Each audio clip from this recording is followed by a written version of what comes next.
호세아 4장 11절로 19절 말씀 함께 봉독합니다. 음행과 묵은 포도주와 새 포도주가 마음을 빼앗았느니라. 내 백성이 나무에게 묻고 그 막대기는 그들에게 고하나니 이는 그들이 음란한 마음에 미혹되어 하나님을 버리고 음행하였음이니라. 그들이 산 꼭대기에서 제사를 드리며 작은 산 위에서 분향하되 참나무와 버드나무와 상수리나무 아래에서 하니 이는 그 나무 그늘이 좋음이라. 이러므로 너희 딸들은 음행하며 너희 며느리들은 간음을 행하는도다. 너희 딸들이 음행하며 너희 며느리들이 간음하여도 내가 벌하지 아니하리니 이는 남자들도 창기와 함께 나가며 음부와 함께 희생을 드림이니라. 깨닫지 못하는 백성은 망하리라. 이스라엘아, 너는 음행하여도 유다는 죄를 범하지 못하게 할 것이라. 너희는 길갈로 가지 말며 베다인으로 올라가지 말며 여호와의 사심을 두고 맹세하지 말지어다. 이스라엘은 완강한 암소처럼 완강하니 이제 여호와께서 어린 양을 넓은 들에서 먹임같이 그들을 먹이시겠느냐. 에브라임이 우상과 연합하였으니 버려두라. 그들이 마시기를 다 하고는 이어서 음행하였으며 그들은 부끄러운 일을 좋아하느니라. 바람이 그 날개를 그를 쌌나니 그들이 그 제물로 말미암아 부끄러운 일을 당하리라. 아멘. 하나님을 등지고 엇나가기 시작한 북이스라엘은 계속해서 하나님이 미워하시는 일에 심취되어 갑니다. 시간이 가면 갈수록 그들은 더 반복해서 더 하나님이 싫어하는 악한 그런 죄악들을 더 범죄하게 되는 모습을 보게 됩니다. 그들이 특별히 이렇게 음행과 음란한 마음을 품는 것이 어떻게 보면 처음에는 부끄러운 마음도 들었지만 한참 진행되다 보면 그것이 이제 자연스러운 자기 삶의 스타일이 되는 거예요. 자기 라이프 스타일이 되다 보니까 그냥 우리도 그렇잖아요. 우리 주변에서도 이렇게 첫 번이 힘들지 한 번, 두 번 경험하다 보면 첫 번에 행하는 것들이 어렵고 힘들 뿐이지 그것이 반복되다 보면 사람이 거의 무뎌진다라는 거예요. 그리고 그것이 라이프 스타일이 돼서 그냥 자기 생활이 돼버리는 그런 경우들이 얼마든지 있을 수 있다라는 겁니다. 그런데 이렇게 음행과 음란이 어떻게 보면 라이프 스타일이 되는데 문제는 뭐냐면 하나님의 진노가 하나님 마음을 더 경록해 하고 있다라는 사실에 대해서 그들이 알지 못하고 있다라는 거죠. 더 무서운 심판이 지금 기다리고 있다. 이것을 생각한다면 사실은 더 이상 그렇게 음행하는 길로 나갈 수가 없는데 그들은 어떻게 보면 그런 지식이 없었다라는 거예요. 그래서 앞에서도 호세아 선지자는 여호와를 아는 지식이 없기 때문에 내 백성이 망한다라는 얘기는 물론 하나님을 경험하는 그런 지식 중에서 이런 하나님이 이렇게 잘못된 길로 가면 심판하신다라는 그 경험도 없는 거예요. 그런 지식도 없는 거예요. 그러다 보니까 날이 가면 갈수록 더 죄악이 심각해지고 도가 넘는, 여러분도 이렇게 세상을 바라볼 때 그럴 때가 있죠. 야, 이거 이대로 나가면 안 되는데 하는 그런 마음이 우리가 들 때가 있다라는 거예요. 도가 너무 지나친 거예요. 세상이 타락해도 너무 타락하고 너무 도가 지나치면 결국 그것은 하나님 마음을 경록히 해서 심판을 자초하는 길이 되기 때문에 그렇다라는 거죠. 그래서 11절 말씀 보면 음행과 묵은 포도주와 새 포도주가 마음을 빼앗느니라. 이 묵은 포도주, 새 포도주는 이거 무엇입니까? 세상의 쾌락이라는 거죠. 세상의 쾌락과 세상에 어떻게 보면 이런 음행을 그들이 마음을 빼앗아 버렸다는 거죠. 그래서 이 마음이 빼앗겨지면 아무리 내가 육체적으로 하지 말아야지 하면 안 되지 라고 해도 내 몸이 별로 글로 이렇게 따라가고 있는 그런 모습을 보게 된다는 거죠.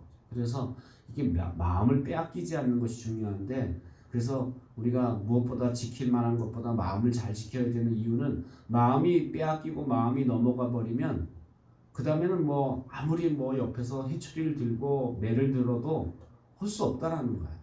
매를 맞으면서도 그 길을 걸어갈 수밖에 없다는 거예요. 그래서 마음이 빼앗기지 않고 또 마음을 돌이키는 것들이 굉장히 필요하다라는 사실입니다.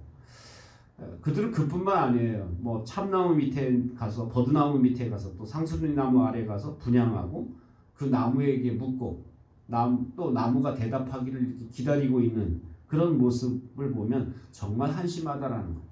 정말 기가 막힐 노릇 아닙니까? 하나님의 백성, 하나님의 백성이라는 그런 말을 듣던 이스라엘 백성이요. 아니 어떻게 타락해서 이제는 하나님께 나가서 구하는 게 아니라 나무 밑에 가서 큰 나무 밑에 가서 거기서 제사를 드리고 거기서 나무한테 또 기도를 드려요.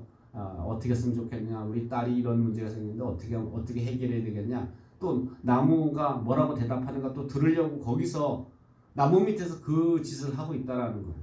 그러니까 생각해 보세요. 이걸 하나님이 보실 때 얼마나 기가 막히겠어요.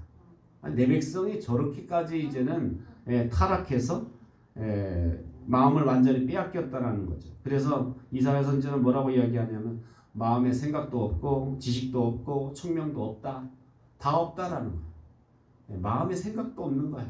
그리고 총명 지식도 없는 거야. 그래서 결국은 자기가 지금 이렇게 살면 안 되는지도 모르는 거예요. 그래서 결국 이렇게 망해가고 있는 북이스라엘의 모습을 보면 이것은 영적인 맹인과 같다라는 거예요. 정말 영적으로 깜깜해갖고 이게 뭐가 뭔지를 모르는 거예요. 우리도 신앙생활 이렇게 우리 주변에서 보면 영적으로 깜깜한 분들이 있어요. 그저 뭐 그렇다고 해서 하나님 떠난 것도 아니야. 교회도 다녀. 근데 영적으로는 깜깜해. 뭐가 하나님 뜻인지, 뭐가 하나님 원하시는 일인지, 지금 내가 지금 하나님이 기뻐하고 있는지 많은지도 관심이 별로 없어요. 그냥 뭐 엉뚱한 것에 우리 신경과 마음이 다 빼앗기고 만다라는 거죠. 그러다 보면 결국 영적인 캄캄한 맹인이 되어서 지금 내가 어떻게 살고 있는지, 그러니까 영적인 맹인이 되면 걷잡을 수 없는 타락의 길로 가게 되고 결국은 그래서 이스라엘 남자들과 딸들과 며느리들이 이제 음행의 밥이 되어버렸다라는 거예요. 당시 우상숭배는 어디까지 갔냐면 그 우상숭배의 그 산당에는 남사제 여사제들이 있었는데 그들과 가서 성관계를 하는 거예요. 그러니까 산당을 쫓아가는 이유 중에 하나는 뭐냐면 딸들과 그러니까 뭐 아들들이 다 타락하고 이제 다 넘어가 버린 거야. 이스라엘이 더 이상 이제는 어떻게 뭐 손 써볼 수가 없는 그런 상태까지 이르게 됐다라는 거죠. 이 와중에 하나님께서 특별히 남유다를 챙기시지요. 그래서 남유다에게 15절 보면 이스라엘아 너는 음행하여도 유다는 죄를 범하지 못하게. 북이스라엘 너 범죄했어도 저 남유다만큼은 좀 가만 놔둬라.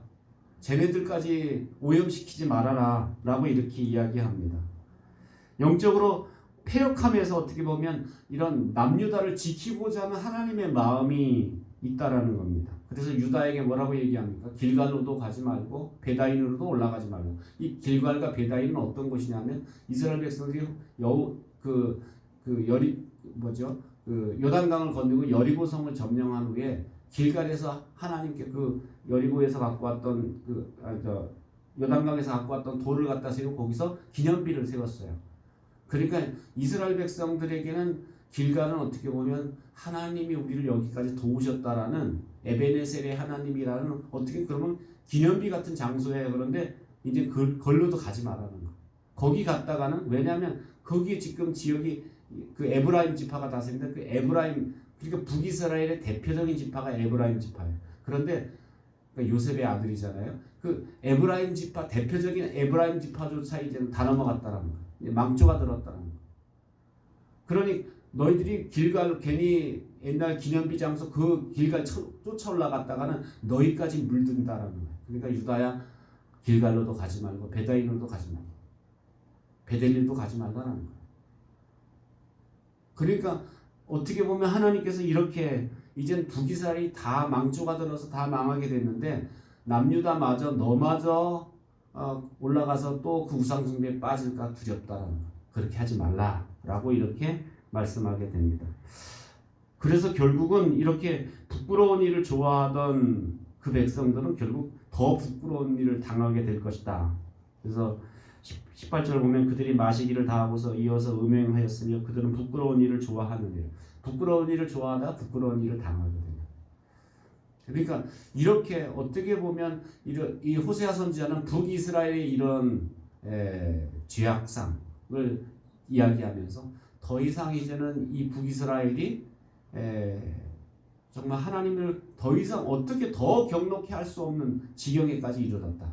그래서 망하게 되었다라는 것을 말씀하고 있습니다. 오늘 특별히 우리 믿음의 사람들이 우리의 믿음을 잘 지키는 것, 또 우리가 하나님 앞에 온전하게 잘 서는 것, 그리고 우리가 영적인 맹인이 되지 않고 영적으로 깨어 있어서 정말 하나님이 나에게 뭘 원하시는가, 하나님이 나의 현재의 삶을 기뻐하실까 슬퍼하실까, 영적으로 깨어 있다라는 그런 거야. 하나님 마음을 늘 생각하는 거야.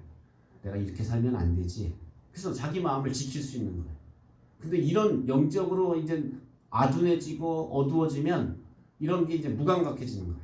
뭐 하나님 좋든 싫든 하나님이 기뻐하든 말든 그냥 자기 원하는 대로 자기 마음대로 살다 보면 결국 그것이 패망의 길이 되었다라는 거죠. 오늘 우리의 삶 가운데 정말 하나님이 기뻐하는 뜻을 쫓아 또 하나님의 마음을 헤아리고 여러분의 마음을 잘 지켜서 하나님 앞에 서는 여러분 되시기를 주의 이름으로 축원합니다. 기도하겠습니다. 말씀을 기억하면서 우리가 믿음의 사람으로서 오만한 자의 자리에 서지 않고 의인의 회중에 서서 하나님을 바라보고 하나님과 동행하는 삶을 살게 해달라고 기도하고, 또 오늘과 내일 있어질 수련회를 통해서 하나님 아이들에게 학생들에게 성령의 기름을 부어주셔서 말씀을 통해서 하나님의 은혜를 경험하는 귀한 시간이 되게 해달라고 기도하고, 여러분 자신의 기도 제목을 놓고 기도합니다. 사랑과 은혜가 풍성하신 하나님 아버지, 은혜와 사랑을